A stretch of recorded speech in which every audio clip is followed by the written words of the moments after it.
It's very rare to have a leader that's been in one organization for 50 years.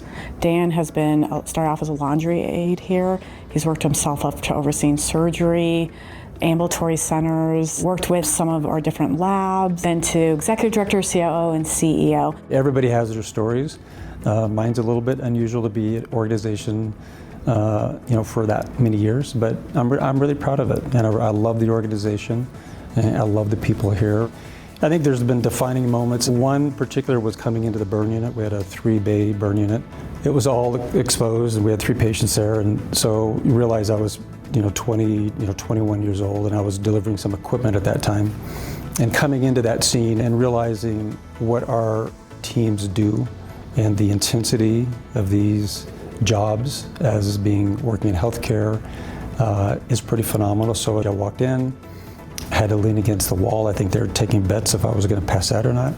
But you got to lean in. You got to lean in. You got to go forward. And so, when we get all wrapped around the axle about issues, I just take people up and say, hey, let's go walk in the burn unit. Because if you talk about putting things in perspective, that's what you do. So for me, that was a defining moment of what our teams do every day. We were rounding together as I was getting used to being here at U Health. And one of the units had a really tough event. And so he was there talking with the nurse manager. It was just the nurse manager, him and myself. And he was just doing such a great job consoling the manager, asking how the teams were. And right before we left, he said, have you all eaten? Do you need any food or support or anything else? And she was like, oh yeah, that'd be nice. I think I could arrange that. And he's like, no. And he pulled out his personal card and just said, here's my personal card. Do whatever you need for the teams.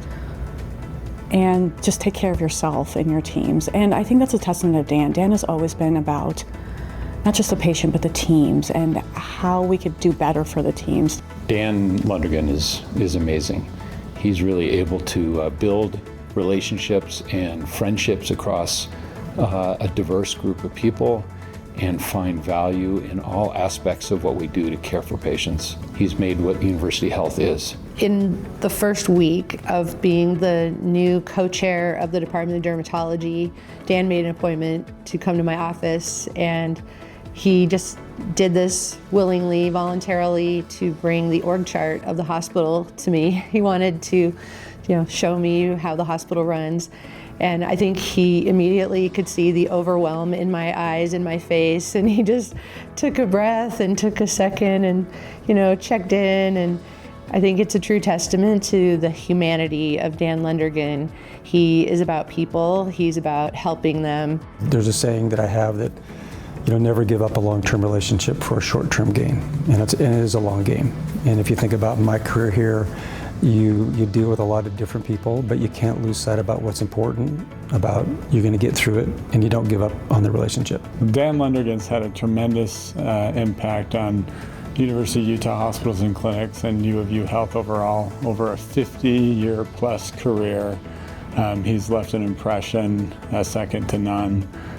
He's also left a great impression on my own career. I can remember as an early careerist, as an analyst, working with Dan on the backfill of our bone marrow transplant unit, moving up into the cancer hospital. Since then, I've always admired Dan and had the opportunity to work with him on many other projects, but it's that attention to a younger and mid-careerist that Dan has always taken so seriously as a mentor, helping advance the generation that's coming up.